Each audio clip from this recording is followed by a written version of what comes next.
భరద్వాజ్ గారు, ఇప్పుడు latest sensational వార్త, రాజమౌళి గారి ప్రాజెక్టు చాలా పెద్ద ప్రాజెక్ట్ అని చెప్పి మాట్లాడుకున్నాం మనం. అవును.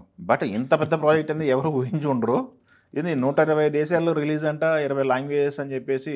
ఇప్పుడు దాని బడ్జెట్ 1000 కోట్లు అనే మాట ఒకటి సర్క్యులేట్ అయింది కదా. ఆ 1000 కోట్లు అనే లెవెల్లో చూస్తే అంటే ట్రిబుల్ ఆర్ సినిమాతో ఆస్కార్ వరకు తెలుగు సినిమాని పుష్ చేయొచ్చు అనేది ప్రూవ్ చేశాడు ఆయన. అవును. అంటే అంతకుముందు ఎలా ఉండేదంటే ఏదో ప్రభుత్వం అడిగినప్పుడు నామినేషన్ పడేసి అది వాళ్ళ బాధ్యతగా చూసేవాళ్ళు. అలా కాదు, మనం పుష్ చేస్తే సాధించుకోవడానికి అవకాశం ఉంది అనేది ప్రూవ్ చేశాడు ఆయన. ఎందుకు అంత కష్టం తీసుకున్నాడు అంటే తన ముఖాన్ని, తన హీరోల ముఖాలని ప్రపంచ మార్కెట్కి చూపించడం కోసం. ఓకే. మార్కెట్ స్ట్రాటజీలో భాగంగానే ఆయన ప్రతి కదలిక ఉంటుంది రాజమౌళిది. అంటే మగధీర అనేటువంటి సినిమా చేయటం వెనకాల ఉద్దేశం ఏంటంటే ఈ లెవెల్ సినిమా నేను తీయగలను అని ఒక పాస్పోర్ట్ చూపించాడు ప్రపంచానికి. దాంతో బాహుబలికి డబ్బులు పెట్టడానికి ముందుకు వచ్చారు. లైన్ క్లియర్ అయిపోయిందా? అలా దాని పునాది మీద బాహుబలి తీశాడు ఆయన. ట్రిబుల్ ఆర్కి వచ్చేసరికి మార్కెట్ మరింత ఎక్స్పాన్షన్ మోడ్లోకి వెళ్ళాడు. వెళ్ళి ప్రపంచ మార్కెట్ ఏరియాలో తన ముఖాన్ని పరిచయం చేసుకున్నాడు, అయిపోయింది అది.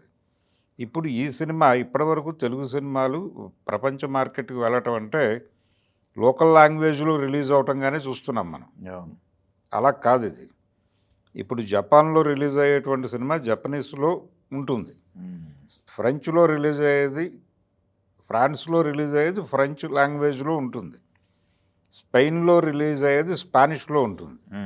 లోకల్ భాషలో వదిలేస్తాడు. లోకల్ భాషలో ఇప్పుడు మనం చూస్తున్నాం లోకల్ భాషలో మొత్తం అంతే. ఇప్పుడు మనం హాలీవుడ్ సినిమాలు మన దగ్గర 70 చూసాం మనం. అంటే అది హాలీవుడ్ సినిమా, కానీ వాళ్ళు తెలుగు నేటివిటీలో మాట్లాడుకుంటారు. అంటే ఎలా ఉంటాయంటే డైలాగులు విచిత్రంగా, ఏంటి చిరంజీవి అయిపోదాం అనుకుంటున్నావా, అలాగే ఎంచుతున్నావు లాంటి డైలాగులు ఉంటాయి దానిలో. అవి పెట్టడం ద్వారా లోకల్ పీపుల్ని కనెక్ట్ చేసుకోవటం. ఇలాంటి కనెక్టివిటీ ఈయన దాదాపు 20 భాషల్లో ఇస్తామంటున్నారు. 120 దేశాల్లో దీన్ని సీరియస్ రిలీజ్ పెడతామంటున్నారు. అంటే అంత మార్కెట్లో సినిమా వర్కౌట్ చేయాలంటే ఏ తరహా కథతో వెళ్ళాలి, ఏ తరహా ఎలిమెంట్స్ ఉండాలి సినిమాలో. అలాగే ఇంకొకటి, దీనిలో ప్రధానమైన కథ గురించి ఆల్రెడీ చెప్పారు వాళ్ళు. ఇది అడ్వెంచరస్ డ్రామా అని చెప్పారు. ఫారెస్ట్ బ్యాక్డ్రాప్లో జరిగేటువంటి ఒక థ్రిల్లర్ స్టోరీ అని చెప్పాడు ఆయన. అదే నడుస్తుంది. వీళ్ళు కెన్యాలో షూట్ అవుతుందని చెప్పారు. అవును. ప్రతి ఒక్క చోట కూడా దీనికి విపరీతమైనటువంటి అప్రిసియేషన్ వస్తుంది. దీంతోపాటు ఆ లోకల్ ఆర్టిస్టులను కూడా ఎవరినైనా ఇన్వాల్వ్ చేసే అవకాశం ఉంది. ఇలా ఆయన ప్రపంచంలో అందరినీ ఇన్వాల్వ్ చేస్తూ ఈ ప్రాజెక్ట్ను సక్సెస్ఫుల్గా తీసి గ్లోబల్ మార్కెట్లో సినిమా అనేది అయిపోయిన తర్వాత నెక్స్ట్ స్టెప్ అయింది హాలీవుడ్లో స్ట్రైట్. అవతార్ గురించి మనం మాట్లాడుకున్నాం కదా. ఇప్పుడు అవతార్ రేంజ్ సినిమా లేదా అవతార్ మించిన సినిమా అని చెప్పి మాట్లాడుతున్నారు. ఇది రేంజ్ అదే. అంటే లోకల్ నుంచి గ్లోబల్ మార్కెట్ని కొట్టడం అనే ప్రోగ్రాంలో ఈ సినిమా వస్తుంది. దీని తర్వాత స్టెప్ స్ట్రైట్ అవే అక్కడ హాలీవుడ్ సినిమా. అదే ఆయన ప్లాన్. కాబట్టి అక్కడి నుంచి నరుక్కు రావటం అనే దానికోసం ఈ స్టెప్లన్నీ వేసుకుంటూ వెడుతున్నాడు. అందులో ఇది కీలకం. ఇప్పుడు మహేష్ బాబుతో చేస్తున్నటువంటి సినిమా చాలా కీలకం. ఈ అప్డేట్ మహేష్ బాబు ఫ్యాన్స్ని చాలా ఉర్రూతలోకి ఇచ్చేటువంటి అప్డేట్ ఇది. అవునవును. దాంతో సినిమా లేట్ అయినా వాళ్ళు పెద్దగా ఫీల్ అవ్వరు. వాళ్ళ పెయిన్ తీసుకోవడానికి, ఆ గ్యాప్ తీసుకోవడానికి సిద్ధపడిపోతారు. ప్రిపేర్ చేయటం కోసం ఈ అప్డేట్ని వాంటెడ్గానే ప్రపంచం ముందు ఉంచారు. ఆయన ట్వీట్ చేయటం. అవును, ఆయన వీడియోను, అది ఆయన కెన్యా ప్రధాని కదా. అవును. ఓకే. అదే ఆ ట్విట్టర్ ద్వారా ఈ వార్త బయటకు వచ్చింది.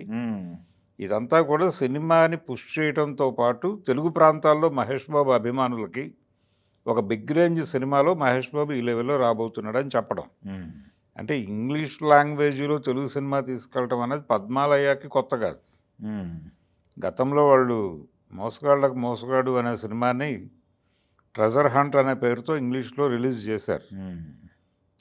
ఆ రోజుల్లో హిందూలో పనిచేస్తున్నటువంటి రాండార్ గైతో ఆ డైలాగులు రాయించి దాన్ని హాలీవుడ్ తీసుకెళ్ళి అక్కడ కరెక్షన్స్ చేయించి ఆ సినిమా రిలీజ్ చేశారు. మంచి డబ్బులే కలెక్ట్ చేసింది అది. కాబట్టి ఓ చరిత్ర ఉంది. ఘట్టమనేని మహేష్ బాబు ఇప్పుడు ప్రపంచ అంటే గ్లోబల్ మార్కెట్ని సీరియస్గా టార్గెట్ చేస్తున్న సినిమాలో హీరోగా చేస్తున్నాడు. ఓకే. కాబట్టి తండ్రిని మించిన తనయుడు ఇలాంటి టైటిల్స్తో వెళ్ళిపోవచ్చు వీళ్ళు. ఓకే. ఒక బిగ్ స్కేల్ సినిమా 1000 కోట్ల బడ్జెట్ అని చెప్తున్నారు.